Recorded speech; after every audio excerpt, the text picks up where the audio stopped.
Welcome guys, welcome to Ajay tutorial centre. বন্ধুরা, আমি অজয়। আমি আজ আপনাদেরকে দেখো কিভাবে আমরা মাইক্রোসফট ওয়ার্ড 2016 এর আন্ডারে এই ধরনের গুগল ক্রোম লোগো খুব সহজে ক্রিয়েট করতে পারি। আশা করছি আমার এই ভিডিওটি আপনারা শেষ পর্যন্ত দেখবেন, এবং আপনারা যদি এখনও আমার এই চ্যানেলটিকে সাবস্ক্রাইব না করে থাকেন তাহলে অবশ্যই আমার এই চ্যানেলটিকে সাবস্ক্রাইব করবেন এবং পাশে থাকা বেল আইকনটি অন করে রাখবেন যাতে পরবর্তী ভিডিও নোটিফিকেশনটি আপনাদের কাছে সহজে পৌঁছে যায়। তো চলুন শুরু করা যাক। তো এখানে আপনারা দেখতে পাচ্ছেন যে মাইক্রোসফট অফিস অ্যাপ্লিকেশনটি আমাদের সামনে ওপেন অবস্থায় রয়েছে এবং আমি এখানে গুগল ক্রোমের একটি লোগো ডিজাইন করে রেখেছি। তো প্রথমে আমরা এই লোগোটিকে ডিলিট করে দিচ্ছি। প্রথমে আমরা চলে যাব মেনু বারে। এখান থেকে আমরা ইনসার্ট মেনুতে ক্লিক করব। ইনসার্ট মেনুর আন্ডারে এখানে দেখতে পাচ্ছেন যে অনেকগুলি গ্রুপ রয়েছে, যেমন পেজ, টেবিল, ইলাস্ট্রেশন, এরকম আরও বিভিন্ন রকম গ্রুপ রয়েছে।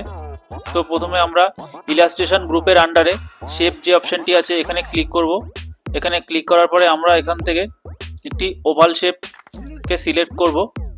সিলেক্ট করার পরে আমরা কিবোর্ড থেকে শিফট কি প্রেস করে ধরে রেখে আমরা এখানে একটি সার্কেল শেপ ড্র করে নেব।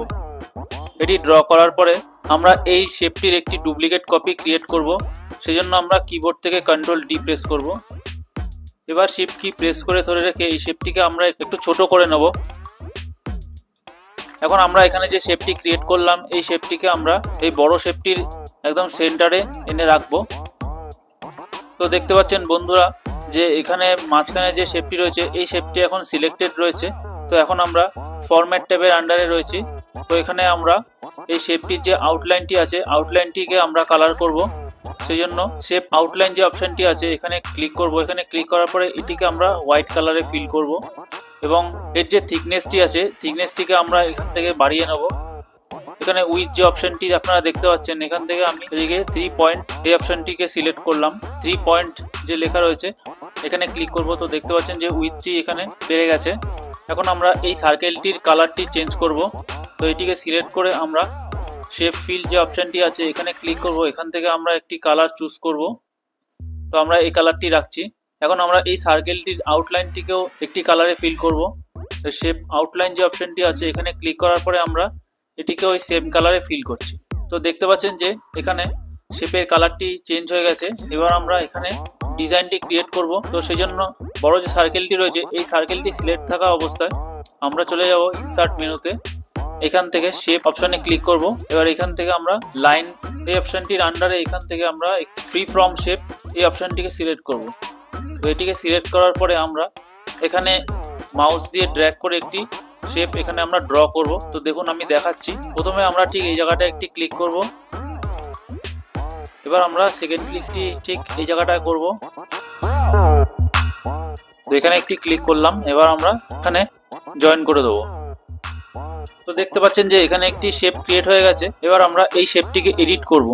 তো সেজন্য উপরে এখানটায় দেখতে পাচ্ছেন যে এডিট শেপের একটি অপশন রয়েছে, এখানে ক্লিক করব। এখান থেকে এডিট পয়েন্টস এখানটায় ক্লিক করব। এখানটায় ক্লিক করার পরে দেখতে পাচ্ছেন যে এখানে স্কোয়ার বক্স ক্রিয়েট হয়ে গেছে। তো দেখতে পাচ্ছেন যে এখানে 3টি স্কোয়ার বক্স আপনারা দেখতে পাচ্ছেন। এবার আমরা প্রথম যে বক্সটি আছে এখানে একটি ক্লিক করব। এখানে ক্লিক করার পরে এখানে দুটি এডিট পয়েন্ট শো করছে।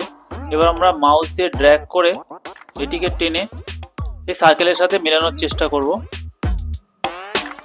তো এই সাইডটি দেখতে পাচ্ছেন যে এই জায়গাটি অনেকটি মিশে গেছে। এবার আমরা ঠিক এখানটায় একটি ক্লিক করব।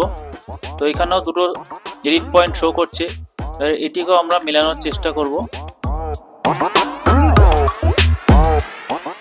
তো এটি হয়ে গেলে আমরা বাইরে একটি ক্লিক করব। তো এখন দেখতে পাচ্ছেন যে এখানে শেপটি ক্রিয়েট হয়ে গেছে। এবার আমরা আবার চলে যাব ইনসার্ট মেনুতে। এখান থেকে শেপ ফ্রি ফ্রম শেপ আবার এখানে আরেকটি শেপ ক্রিয়েট করব। প্রথমে ঠিক এই জায়গাটায় একটি ক্লিক করব। এবার এখানে সেকেন্ড ক্লিকটি করব। এবার এখানটা একটি ক্লিক করব। এখানটা এসে আমরা জয়েন করে দেবো। তো এটিকেও আমরা ঠিক সেম ভাবে এডিট শেপে ক্লিক করব। এখান থেকে এডিট পয়েন্টস এবার এখানে একটি ক্লিক করব। এখান থেকেও একইভাবে আমরা এই শেপটির সাথে সার্কেলটি মেলানোর চেষ্টা করব।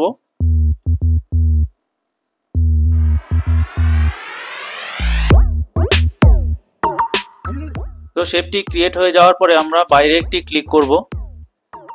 এবার আমরা যে শেপটি ক্রিয়েট করলাম এই শেপটিকে কালার করব। তো এই জন্য আমরা শেপটিকে সিলেক্ট করব, এর উপরে একটি ক্লিক করব। তো এটির উপরে ক্লিক করার পরে দেখতে পাচ্ছেন যে ফরম্যাট ট্যাবটি অ্যাক্টিভ হয়ে যাবে। এখান থেকে আমরা শেপ ফিল অপশন থেকে একটি কালার সিলেক্ট করব। এই শেপটিকে আমরা রেড কালারে ফিল করব এবং আউটলাইনটিকেও আমরা সেম কালারে ফিল করব।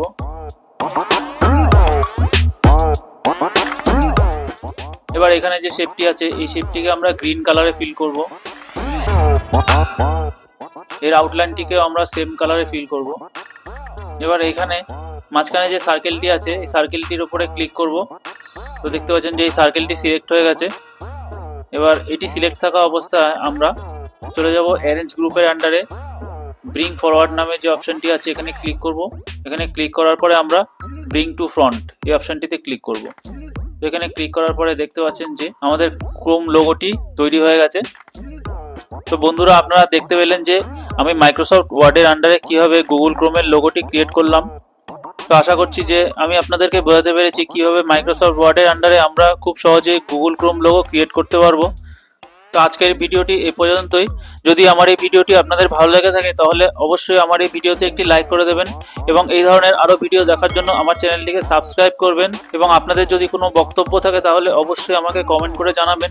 তাহলে দেখা হচ্ছে পরবর্তী কোনো টিউটোরিয়ালে। Thank you.